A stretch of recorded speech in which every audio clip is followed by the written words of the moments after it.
Life's been a series of tough breaks and lucky strikes. Losing my parents early stung like hell, but I got lucky when the elderly couple next door, the Parkers, took me in. They were the kindest souls you could imagine, treating me more like a granddaughter than a charity case. We weren't rich in money, but we were wealthy in love, and that's what mattered. Then, just as I was coming into my own, turning 18 and thinking about college, they died in a car accident. Just like that, I was on my own again. The Parkers left me a bit of money for school and their old house in the suburbs. It was a cozy place, full of memories, but too many ghosts for me. So, I sold it and bought a small apartment in the city near the college where I'd enrolled to study financial management. It felt good, having a plan, moving forward. Classes were tough but interesting, and I threw myself into learning everything about numbers and markets. After college, I landed a decent job. Daytimes were packed with work, and I was doing all right, but nights were another story. The city felt lonelier than it should for a place so full. That's when I met Tom at a friend's party. He was loud, funny, and didn't care who knew it. His energy was infectious, and we hit it off from the moment he bumped into me, spilling my drink. "Hey, watch it!" I snapped, more out of surprise than anger. "Whoa, my bad. Let me make it up to you. What were you drinking?" Tom grinned, unapologetically charming. "Beer, just beer," I said, trying not to smile too easily. "2 beers coming right up," he shouted over the music, heading to the makeshift bar. That was Tom all over, simple, straightforward, and no fuss. We spent the whole night talking about everything and nothing. It turned out we both loved old movies and hated sushi. It was easy, talking to him, and by the time the party was winding down, I didn't want to say goodbye. A year later, he proposed. No dramatic gestures, just him, me, and a ring he fumbled out of his pocket while we were watching TV. "Marry me," he told, holding the ring so tightly I thought he might crush it. I laughed. I actually laughed, not because it was funny, but because it was so typical of us, so perfectly imperfect. "Yes, of course, you big goof." Getting married didn't change much at first. We were the same, just legally bound, which felt right. We settled into life together in my small city apartment, still close to the hustle, but now with someone to share the quiet moments. Life felt full, and for the first time in a long while, the evenings didn't feel so empty. Settling into married life had its comforts, but life sure doesn't let you get too cozy without throwing a curveball or two. Jake's folks, Mr. and Mrs. Harper, were gems. Living in their cozy suburban home, they welcomed me with open arms from the get-go. I could see where Jake got his easygoing nature. Their warmth was a balm on my oftentimes still sore heart, still aching from my own family losses. "So happy you're part of our family now," Mrs. Harper would often say, squeezing my hand with a kindness that felt both uplifting and overwhelming. "Thanks, I really appreciate how welcoming you've been," I'd reply, feeling genuinely grateful. Visiting them became our weekend ritual. Those days were filled with backyard barbecues and lengthy chats over cups of steaming coffee. Life was good, simple, and honest, until it wasn't. Jake got called away on a long business trip, a whole year out of state. It was a fantastic opportunity for his career, but the timing was brutal. No sooner had Jake left than Mr. Harper's health took a nosedive. It happened fast, and Mrs. Harper, bless her heart, sounded near out of her mind with worry when she called. "Kimberly, I hate to ask, but I could really use your help around here. George is really not doing well." Her voice was thick with unshed tears. Without a second thought, I packed a bag and headed to the suburbs. Seeing Mr. Harper so frail shook me. He had always been a pillar, strong and steady. Now, he looked shrunken, tethered to his life through a maze of medical tubes. I slipped into the routine of their household seamlessly, handling the cooking and cleaning while Mrs. Harper focused on George's care. Evenings I spent sitting by Mr. Harper's side, reading out loud his favorite classics, his eyes often fluttering closed long before I finished a chapter. Thank you, Kimberly, he'd whisper on good days, his voice a shadow of his former robust tone.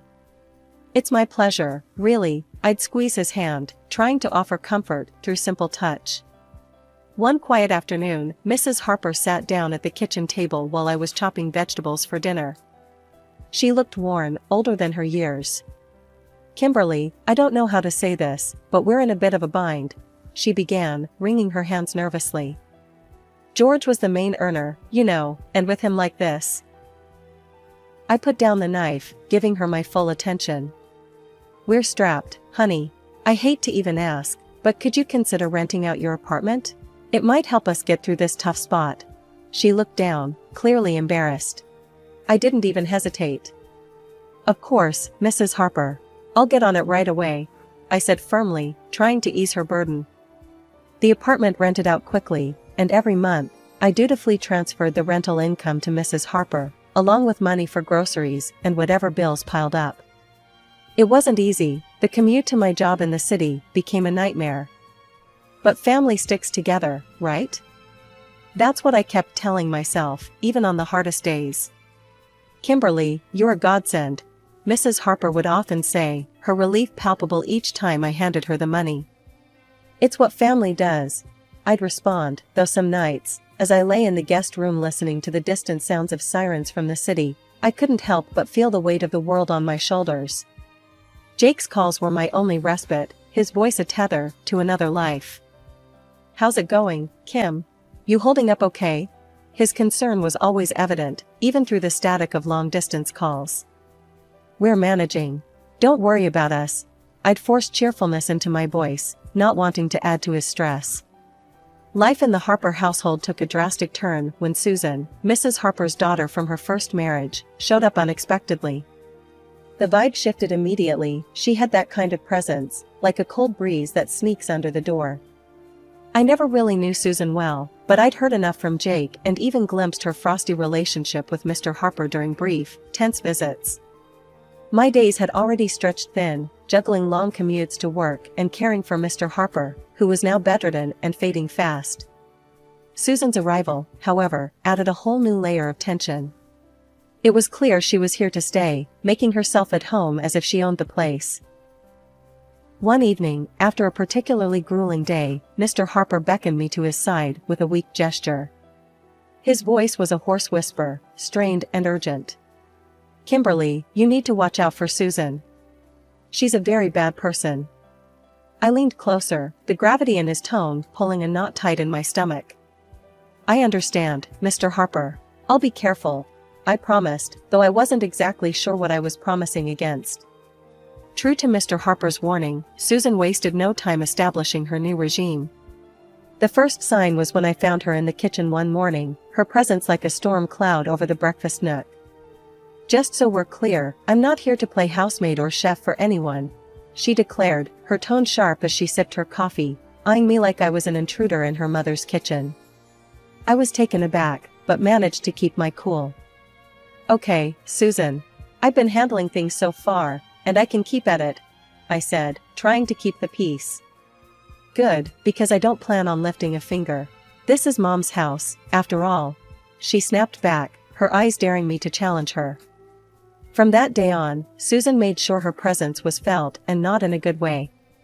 She'd order takeout just for herself and her mother, leaving their empty boxes on the table for me to clean up. Her disdain wasn't subtle, and it stung, but I swallowed the bitterness, because Mr. Harper needed peace. Kimberly, why don't you sit and eat with us tonight? Mrs. Harper asked one evening, a rare moment of old warmth in her voice. Before I could respond, Susan cut in sharply. Mom, Kimberly's been busy all day, she probably prefers eating later. Her words were coated with fake concern, but the message was clear, I wasn't welcome. The days grew heavier, my chores doubling as Susan's entitlement filled every corner of the house. I'd hear her late at night, whispering with her mother, turning her against me with poison words. Mrs. Harper, once so kind and understanding, started to change too, her looks colder, her thank yous fewer. A couple of weeks later, Mr. Harper was gone. The funeral was a solemn affair, with Jake flying in just in time to say his goodbyes. It was the first time in months we were together, and the relief of having him by my side was palpable. Yet, amidst the mourning, I noticed the air had shifted significantly at the Harper residence. Susan was on her best behavior, treating everyone with a forced politeness. "How's everything been while I've been gone?" Jake asked me quietly during a brief moment we had alone after the service. "Fine, everything's been fine," I lied, forcing a smile. I didn't want to burden him further, his grief was enough to handle. "You sure? You look a bit worn out," he pressed, his brow furrowed with concern. "It's just been busy, you know, helping out around here," I reassured him, avoiding his gaze. It wasn't the time to delve into the mess that was brewing beneath the surface. As soon as Jake left, Susan dropped her act. The mask of the dutiful sister was gone, replaced by the sneering, dismissive attitude I'd grown accustomed to. The dynamic in the house shifted drastically. Mrs. Harper, perhaps in her own throbbing grief, became distant and cold towards me. Commands replaced conversations, and I felt more like an intruder than a family member. Susan took over the household like she was the lady of the manor. Her reign was marked by disregard for anyone's feelings but her own. She started barging into my room without knocking, rummaging through my things as though she was searching for buried treasure. One afternoon, I was out in the garden trying to find some peace, when I stumbled upon a box lying among the shrubs. Curiosity piqued, I opened it, only to find my watches, jewelry, and even some underwear. My heart sank. Nearby, draped carelessly over a bush, were several of my dresses. Fury bubbled up inside me as I gathered my belongings. Clutching the box, I stormed inside, finding Susan in the living room, lounging like she owned the place. "What the hell, Susan?" I demanded, my voice shaking with rage. "You can't just throw my stuff out." Susan laughed, a cold, harsh sound that echoed mockingly around the room. "Live here? Please, you're just a guest, and not a welcome one. You should be out in the garden, or better yet, on the street. You're nothing but a rootless beggar anyway." Her words stung like salt in a wound. I couldn't believe the venom in her voice. Trembling, I turned to Mrs. Harper, who had just entered the room. "Mrs. Harper, please, tell her she can't treat me like this. This is supposed to be my home too," I pleaded, my voice cracking. Mrs. Harper, once kind and gentle, now looked through me as if I were glass. "This is Susan's house now." "She's right, Kimberly. Maybe it's time you found somewhere else to live." Her words were a blow I hadn't anticipated. I stood there, the box in my hands, my heart breaking in my chest. The home I had come to know, the family I thought I had, crumbled around me in that instant. Despite everything, I stayed because of a promise I made to Mr. Harper on his deathbed, to look after his wife and not let Susan overpower her. But day by day, Mrs. Harper seemed to adopt Susan's cruel traits, her words turning sharp, her eyes cold. "You're just sitting on your hands here, aren't you?" Mrs. Harper snapped one evening as I cleaned up after dinner, her voice dripping with disdain. "I'm doing my best to keep things running smoothly," I replied, trying to keep my voice steady despite the hurt her words caused. "Best? Could have fooled me. Seems like you're just freeloading," she scoffed, turning her back to me as she left the room. Her words stung. I was far from a freeloader. I had rented out my apartment and transferred nearly all that income to Mrs. Harper, on top of handling most of the housework, while Susan did nothing but criticize. Susan, living off her mother's pension, was relentless. "Really, what did my brother even see in you?" she would taunt me nightly, her voice loud enough to carry through the thin walls. I'd bite my tongue, swallow the anger and frustration, and remind myself of the promise I made. But the atmosphere was suffocating, the house a minefield of hostility. One evening, coming home early from work, my world tilted on its axis. I walked in to hear Susan and Mrs. Harper in the middle of a heated discussion in the living room, not noticing my arrival. "We need to get her to sell that apartment of hers. You know how much we could use that money," Susan was saying, her tone greedy and calculating. "Yes, but how do we convince her?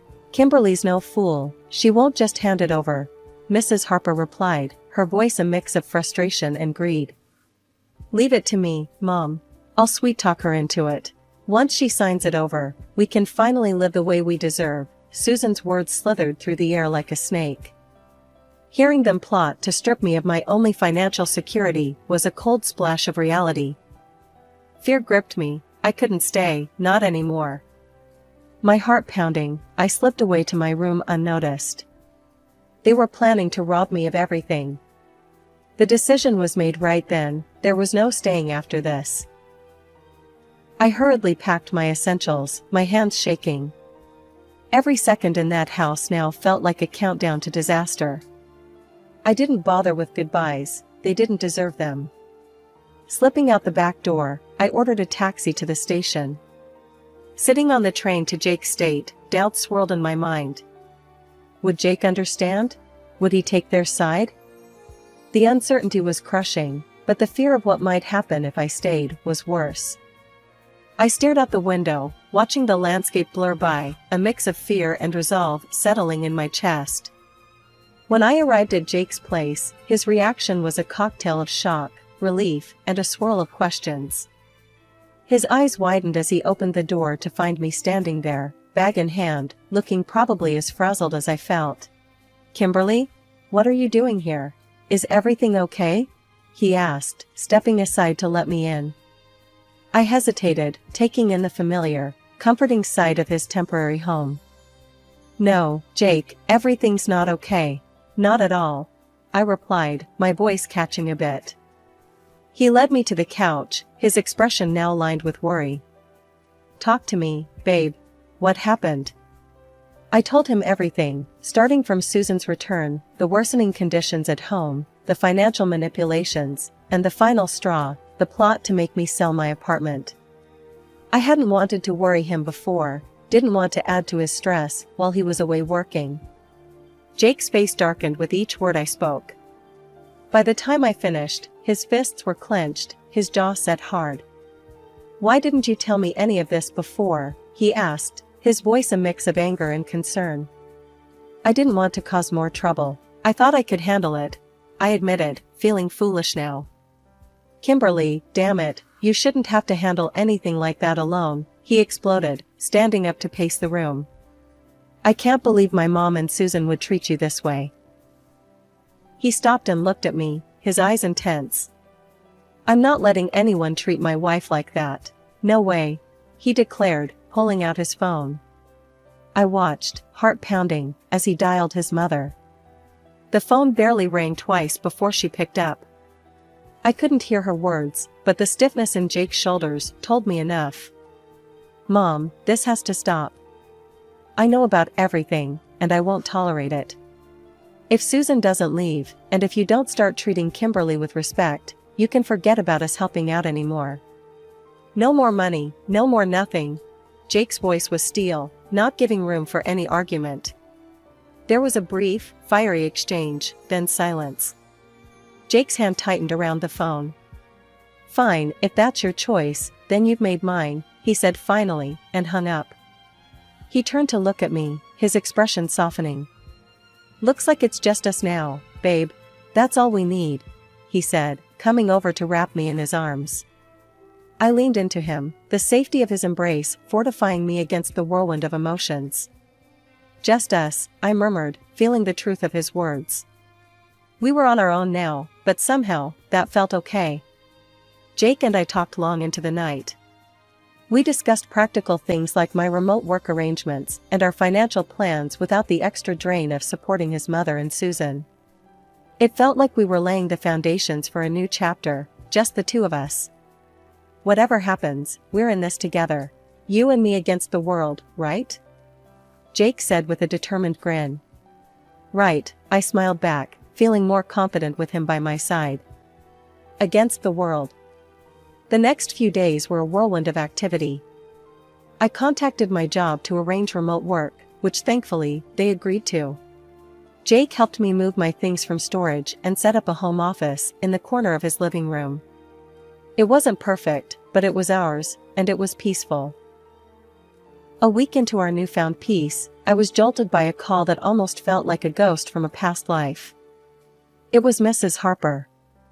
Her voice, once sweet to me, now dripped with a mix of desperation and audacity. "Kimberly, why haven't I received the money for this month? You know we depend on it," she demanded right off the bat.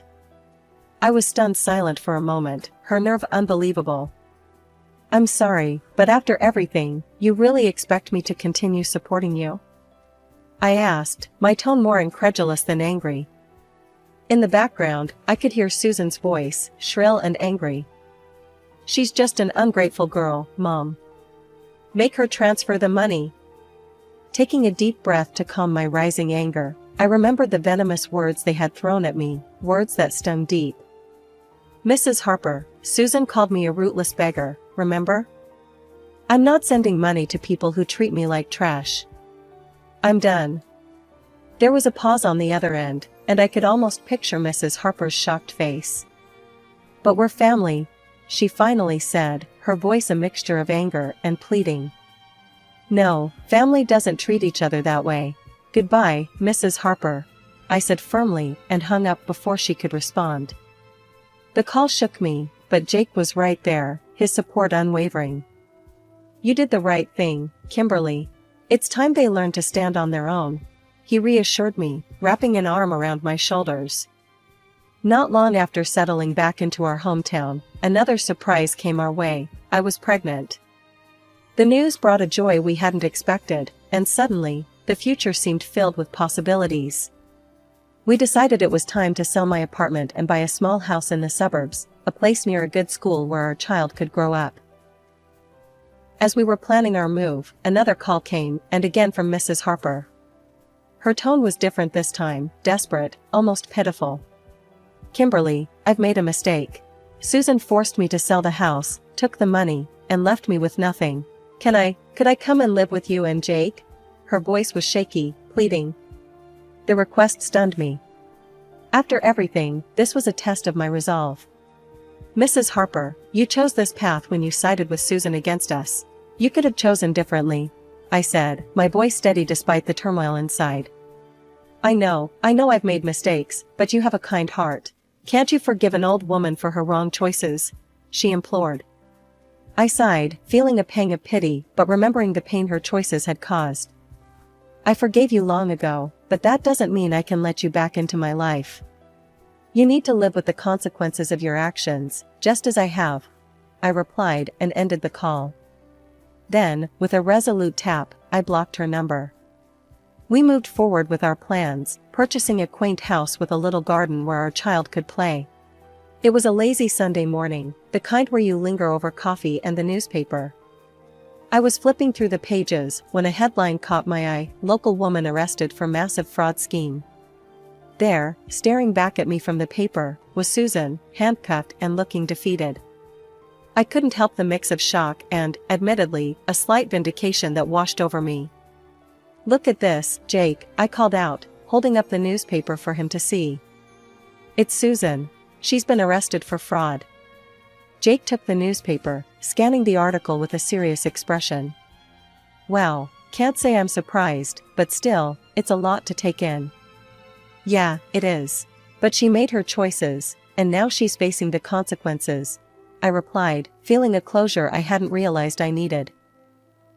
The news eventually drifted to us through friends that Mrs. Harper was living in a tiny apartment, working 2 jobs to scrape by. Her pension wasn't enough to cover her living expenses and pay off the debts Susan had left her with. "Did you hear about your mom?" One of Jake's friends, Matt, brought it up one evening when they were over for a backyard barbecue. "Yeah, I heard," Jake responded, flipping burgers on the grill.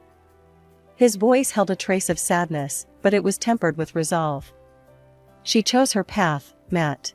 It's tough, but that's how it is." Matt nodded, understanding the unspoken boundaries. "You're right, man. Just thought you should know."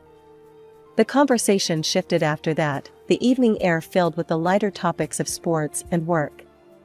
Life had moved on, and so had we. The joy of our new life really crystallized when Mia came into the world. Becoming parents changed everything. It shifted our priorities, our dreams, and even healed some of the old wounds by filling them with new love.